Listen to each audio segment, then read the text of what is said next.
예수님께서 고난당하시고 이제 빌라도의 법정에 가서 심판당하시는 장면으로 말씀이 쭉 바뀌는 것을 보게 됩니다. 근데 이제 예수님을 향한 유대 사람들의 그 적대적인 태도가 말하자면 엘리트 종교 지도자들, 대제사장이나 서기관들이나 장로들이나 바리새인들이나 이런 사람들에서 오늘 말씀을 읽어보면 무리라고 하는 말이 나옵니다. 무리. 그렇죠? 많은 사람들이 모여있다라고 하는 뜻이 되겠죠. 그러니까 예수님을 향한 유대 사람들의 그 적대적인 태도가 숫자가 많이 늘어나고 있는 것을 보게 됩니다. 예. 몇몇 종교 지도자에서부터 시작해서 이제는 무리가 이루어져 가지고 예수님에 대해서 공격하고 예수님을 십자가의 길로 막 끌고 가려고 하는 그런 모습이 나타나는 것을 보게 됩니다. 오늘 말씀은 그런 사람들을 무리라 이렇게 규정하고 있습니다. 이 무리의 뜻이, 무리의 그 특징이 무엇이겠습니까? 무리의 특징. 특정되지 않은 사람들이 많이 모여 있다라고 하는 거죠. 그런데 이 무리는요, 쉽게 말하면 군중 심리에 의해서 충동적으로 움직이는 것이 특징입니다. 예. 누군가가 크게 한 구석에서 외치면 그것을 듣고 사람들의 마음이 확 움직여가지고 그냥 거기에 휩쓸려서 행동하고 거기에 휩쓸려가지고 파괴적인 모습도 그대로 드러나는 것이 바로 이 무리, 군중 심리에 의해서 움직이는 이 사람들의 특징이 된다라고 하는 것이죠. 누군가가 소리 지르면 따라서 소리 지르는 사람들로 쉽게 변해버린다라고 하는 거예요.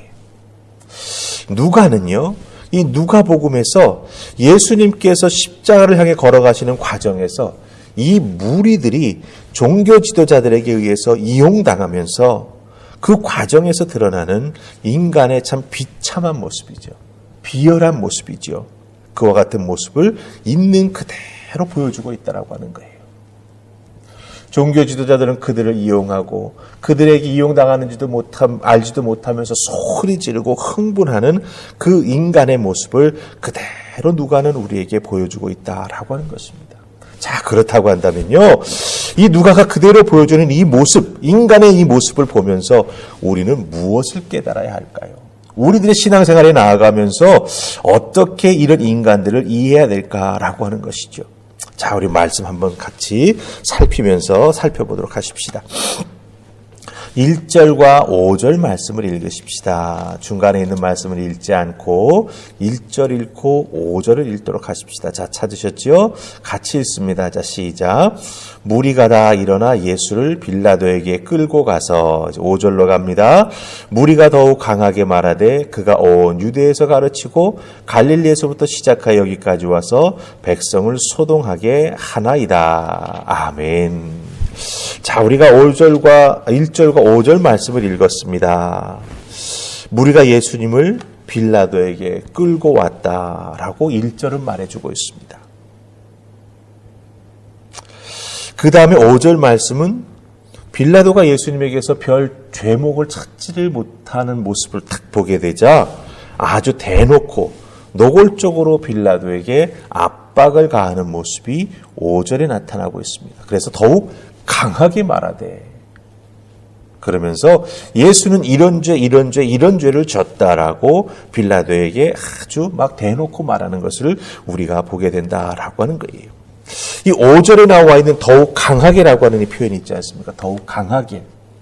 이 더욱 강하게라고 하는 표현은 빌라도에게서 예수님에 대한 유죄 판결을 얻어내기 위해서 더욱더 자극적인 언어, 그리고 이 빌라도에게 심리적 압박을 줄 수 있는 언어들을 사용한다라고 하는 뜻을 가지고 있습니다.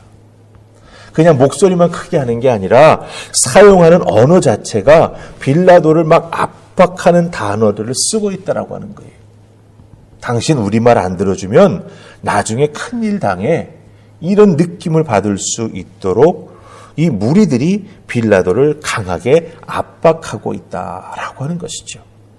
그러면서 예수님이 유대 땅 전체를 돌아다니면서 백성들을 정치적으로 선동했다라고 하는 그것을 빌라도에게 갖고 심어주고 있는 걸 보게 된다라고 하는 겁니다. 여러분들, 우리가 예수님의 3년 공생애를 잘 알지 않습니까? 예수님이 어디를 돌아다니시면서 정치적으로 선동한 적이 있으십니까? 아니지요. 사람들이 예수님을 그런 모습으로 세우려고 할 때마다 오히려 예수님은 그 자리를 떠났습니다. 한적한 곳으로 가셔서 기도하셨습니다. 예수님의 그 사역과 치유와 가르침, 복음을 전하신 그 생명을 살리려고 하는 사역을 한낱 정치 선동으로 바꾸어버리려고 하는 자들이 바로 이 무리요, 이 무리를 조정하고 있는 종교 지도자들이 된다라고 하는 것입니다. 자, 여기서 우리가 깊이 생각해야 될 것이 있습니다. 무엇입니까? 우리 신앙은, 하나님의 말씀은, 예수 그리스도의 복음과 그 은혜는 자기 자신의 목적을 위해서 왜곡시켜서는 안 된다라고 하는 거예요. 하나님의 말씀은 하나님의 말씀으로서, 그 말씀을 통해서 우리가 은혜 받은 바는 그 은혜로서 귀하다라고 하는 거죠. 그 귀한 가치를 지켜나가야 된다라고 하는 것입니다. 내 목적을 이루기 위해서 복음과 그 은혜와 말씀의 능력을 절대로 왜곡시켜서는 안 된다라고 하는 것입니다. 여러분 생각해 보시기 바랍니다. 우리가 그 구원의 은혜, 예수 그리스도의 십자가 사랑이 아니었다면 우리 인생이 지금 어떤 인생으로 있을까요? 참으로 비참한 인생이 되었을 것입니다.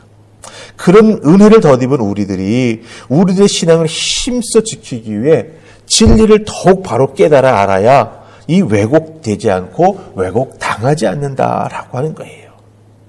모래 위가 아니라 반석 위에 우리를 세워서 바로 알고 바로 믿어야 내 자신이 왜곡시키지도 않게 되고 누군가가 왜곡하려고 할 때에도 거기에 맞서서 내 자신이 움직이지 않고 막아내는 하나님의 사람이 될 수 있다라고 하는 것을 우리가 꼭 기억하셔야 된다라고 하는 것입니다. 그래야 우리들의 믿음 생활 속에서 하나님 기뻐하시는 아름다운 모습으로 살아가는 하나님의 사람들이 된다라고 하는 것입니다. 10절 말씀 마지막으로 보시기 바랍니다. 사람들이 빌라도 앞에서 정말 대제사장과 원하는 대로 자꾸 움직여주고 그러니까 이제 10절 말씀 보면 우리 한번 같이 읽어볼까요? 자, 시작. 대제사장들과 서기관들이 서서 힘써 고발하더라. 아멘. 여기서만 잘하면 이제 끝장을 볼 수 있겠구나 생각을 하고 더욱더 이제는 헤로드 왕까지도 이들이 압박하는 것을 보게 된다라고 하는 거예요. 결국 이걸 통해서 빌라도와 헤롯이 원수지간이었다가 예수님을 정치적으로 이용해서 예수님을 통해서 자기들의 통치를 더욱더 굳건히 하려고 하는 이 복음을 왜곡시키는 일에 있어서 두 사람이 친구가 되었다라고 오늘 말씀 12절은 말해주는 걸 보게 됩니다. 사람들은 이렇게 악한 일을 해나가는 데 있어서 복음의 은혜를 모르는 사람들은 서로 손잡고 그와 같은 일을 해나가는 게 너무 쉽게 이루어진다라고 하는 거예요. 그러기에 우리들의 신앙생활 속에서 구원의 은혜와 십자가 사랑이 어떤 것인지 깨달은 우리들은 어떻게 해야 되겠습니까? 바로 이와 같이 복음을 왜곡시키는 것에 대해서는 저항할 줄 아는 우리가 되어야 한다라고 하는 것이죠. 그런 의미에서 우리는 말씀에 대해서 바로 알아야 되고요. 은혜가 무엇인지 깊이 깨달아 알고 그것을 잊지 않고 신앙생활에 나아가는 하나님의 사람들이 되어야 한다라고 하는 것 꼭 기억하시면서 오늘 주어진 말씀을 통해서 내 자신을 반석 위에 세우는, 말씀의 반석 위에 세우는 기도의 은혜 안에 들어가는 우리 모두가 될 수 있도록 더욱더 뜨겁고 열심히 신앙생활에 나아가는 하나님의 사람들 될 수 있기를 주님의 이름으로 축복합니다. 아멘. 우리 기도하십시다. 좋으신 하나님 은혜 감사합니다. 오늘도 이 새벽 저희들을 주의 존으로 부르셔서 주신 말씀을 통해서 깨닫게 해주시니 감사합니다. 예수님을 어떻게든지 죽이려고 하는 이 종교 지도자들은 많은 사람들의 마음을 교묘히 움직여서 그들로 하여금 자기들의 뜻을 이루는 도구가 되게 만들려고 하는 것을 보게 됩니다. 왜곡하는 것이고 군중 심리를 이용해서 자기들의 뜻을 이루는 것이지요.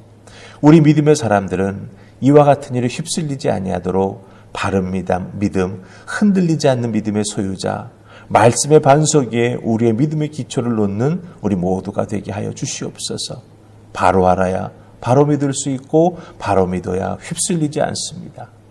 이 귀한 믿음의 선순환을 기억하게 하시고 늘 말씀을 읽고 묵상하며 기도로 우리의 믿음을 잘 정비해 나아가는 하나님의 사람들 다 될 수 있도록 축복하여 주시옵소서.